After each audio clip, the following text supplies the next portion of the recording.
Can you please all stand and let us pray?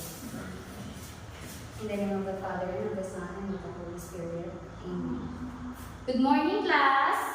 Good morning, Ma'am Valencia.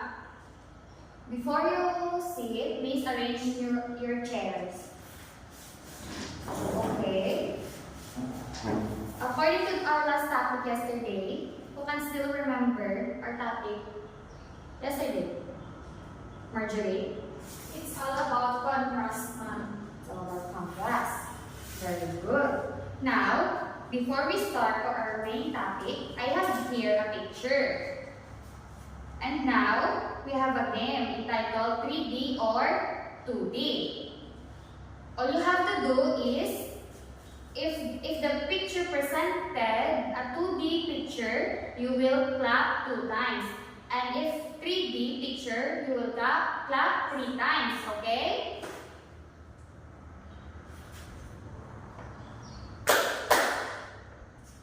It is a 2D picture. It's a 3D picture. It's a 3D.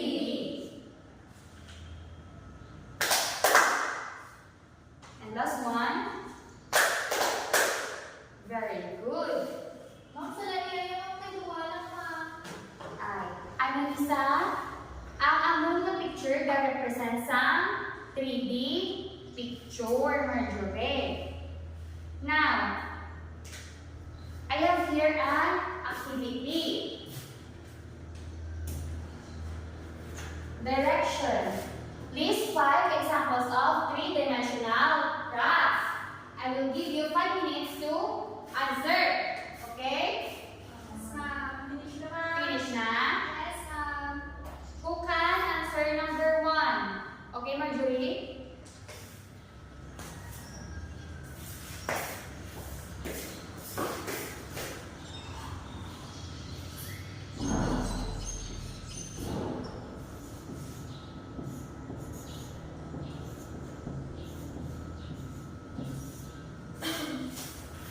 Paper mache. Is it correct? Yes. Yes, because paper mache are example of 3-dimensional graphs. Abby?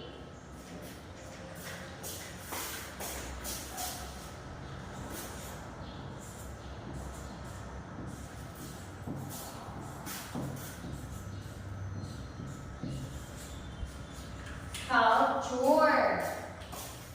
Marjorie?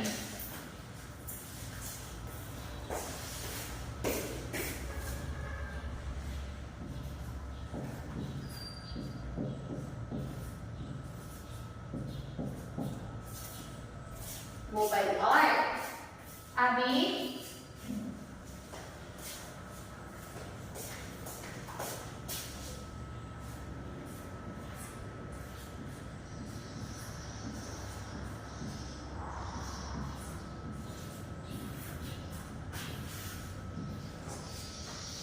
Paper leaves. And the last one, Marjorie?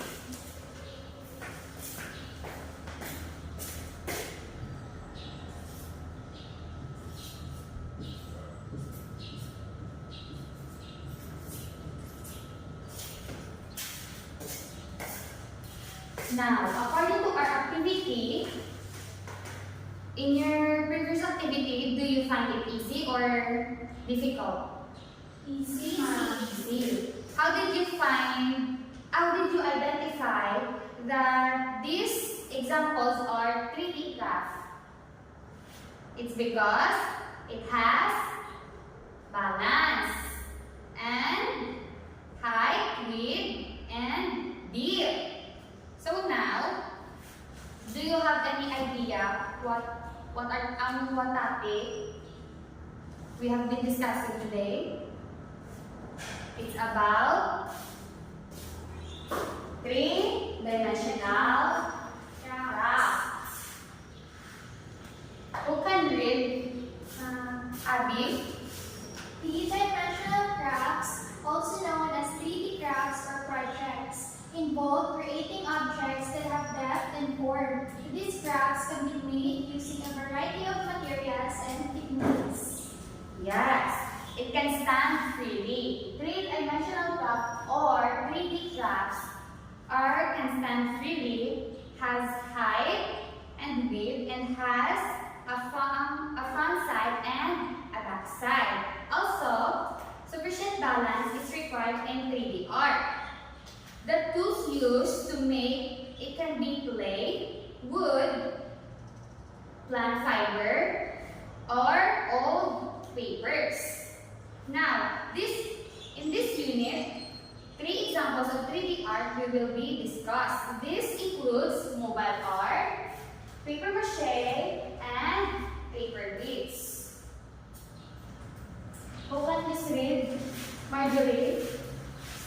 Mobile art is a form of kinetic sculpture designed to hang weighted objects or additional rods. Yes. Mobile art is one of making art of moving. Mobile art or moving art is a way to show human creativity. Moving art is a type of kinetic art or sculpture in which objects are attached to ropes or wires and cables to freely move and rotate. It is used for decoration in homes or even at school. Simple mobile art can be made by cutting out a design, tied to a yarn or rope. Mobile work is made for two hanging objects on a stick or piece of wire that hangs from a string that is free to move with balance. This is the materials we use if we make a mobile art. First, colored paper. Are you familiar with colored paper? Yes. This is a colored paper. Second, scissor. Are you familiar with it? Yes. This is a scissor. Third, wooden stick. Are you familiar? Yes. This is a wooden stick. Now, scotch tape, glue, a yarn, and a pencil. These are the materials that we use in making mobile art. Now, paper mache. Please read, Marjorie. Paper mache is an art form that uses paper pieces or pulp molded and bonded together with glue or paste to form 3D objects. Yes, paper mache is a French word that means chew paper, made from pieces of paper. And then remember that the paper mache making started in Paita, Laguna. Where did paper mache started? In Paita, Laguna. And here are the materials of paper mache. First, we have a paper or magazine.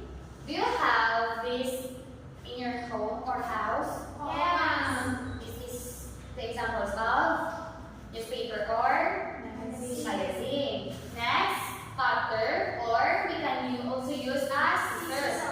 We use cutter when we cut the paper mache when we already mold in the balloon or bowl.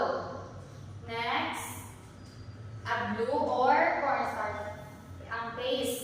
This is cornstarch paste look like. Ang amon na paste, before na siya gamiton, ginaluto pa ni danay. Lain nga may aral, instant glue nga mapakanta lang sa tindahan. Next, balloon or jar to mold. Ang mga ginagamit naman kung mag-mold din ang tasang aton nga paper mache. Dayon, paintbrush, cad,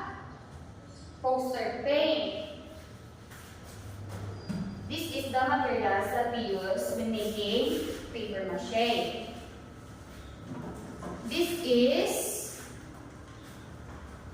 the mobile art example.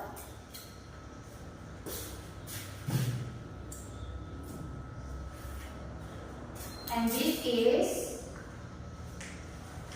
a paper mache example. Ang muna sa itsura sa paper mache itong namuna, ano ka na siya, nahulmata na sa balloon. Ang muna sa ang iyahan, itsura.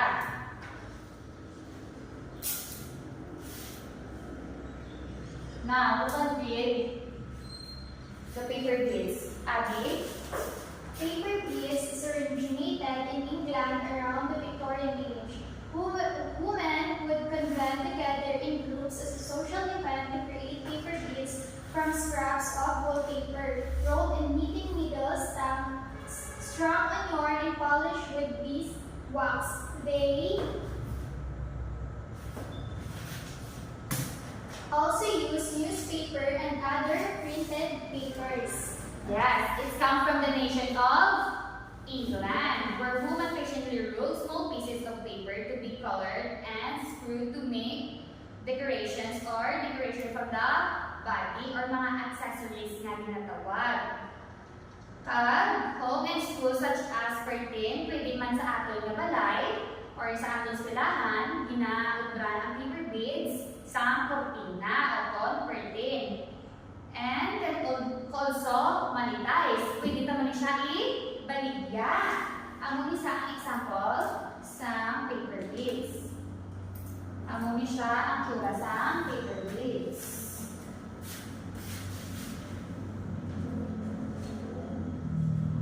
Naintindihan lang, guys? Yes, Ano ma'am. ba ni ang tatlo ka three-dimensional graph na apple na discuss? Mobile art, paper mache, paper beads. So now, what are the materials of mobile art? Abby? Color paper, scissor, wooden stick, scotch tape, glue, yarn, and pencil. Very good. What about the mobile mache? Ang paper mache? Marjorie? Cutter and scissor, paper, magazine, newspaper, glue or cornstarch paste, balloon or jar to mold, and poster paint. Very good. What about the paper beads? Abby? Newspaper or magazine, clear nylon wire, glue, scissor, toothpick, or barbecue stick. So now,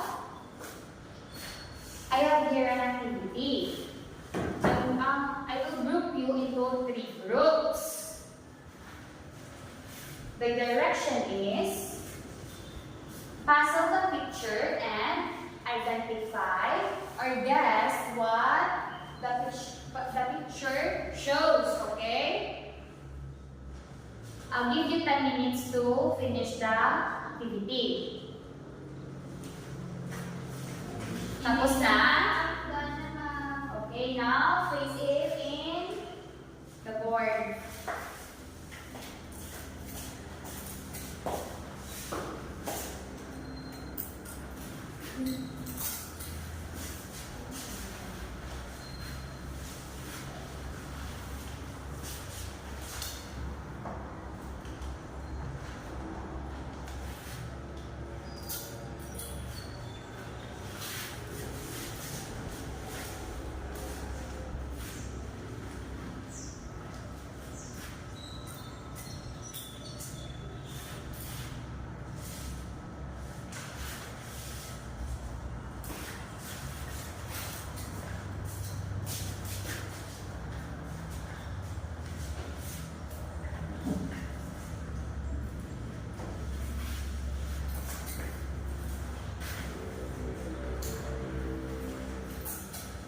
Okay. The group 1, what picture did you form or puzzle? What picture is this, Abby? Paper mache, ma'am. Paper mache. Because it's molded from a bowl. Marjorie? It is correct. It is that ano? Oo, Mobile ma'am. art? Oo, ma'am. Yes. It represents mobile art. Abby, what about the group 3? Ang ano naman siya yung paper beads. Paper beads. Ang paper beads hindi mo nila sa necklace. So now, please get one whole sheet of bond paper and answer this one.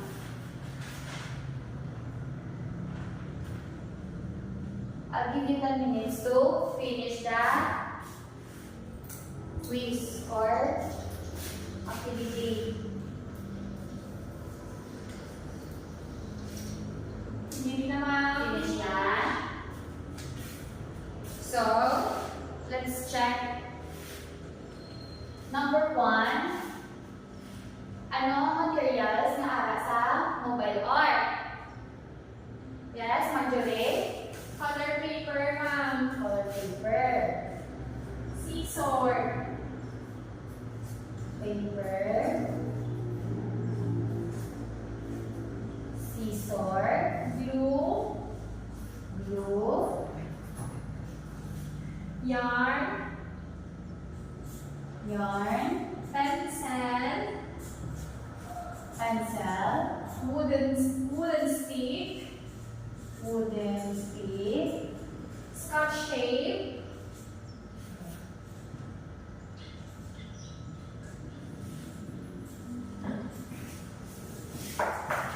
Scotch tape.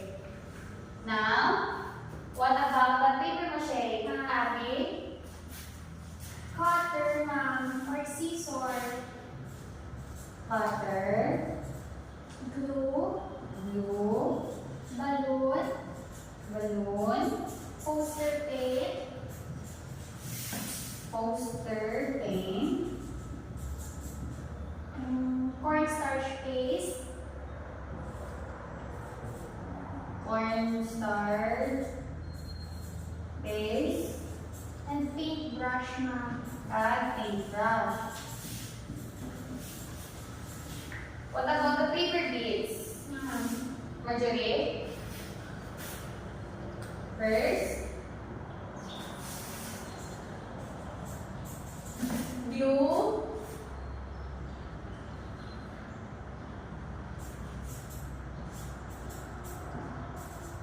what about Marjorie? Toothpick.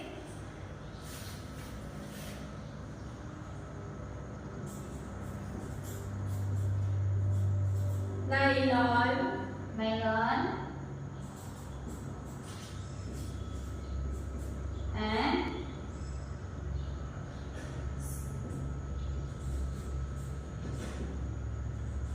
Scissor. okay. Who got a perfect score? Very good. Okay, perfect. So now, ang inyong assignment is sabay group na kagina. Kung ano ka mong tumagrupo, mag-istorya ka nyo sa kada grupo nyo. Kag ang idadon nyo kung ano ang mga materials na na-present kagina. For example, ang group 1 is paper mache. Ang group 1 mag-bring sa materials sa paper mache. And then, ang group 2 naman, mag-bring sila sa materials sa mobile art. And the group 3 naman, mag-bring sila sa materials sa paper beads. Naintindihan lang? Yes, Ang mga inyong assignment ka. Kaya sa ating next na meeting, mag-aubra kita sa mga 3D graph. Okay? Yes, ma'am. Can you please all stand and let us say, in the name of the Father, and of the Son, and of the Holy Spirit. Amen. Thank you and goodbye, class. Thank you and goodbye.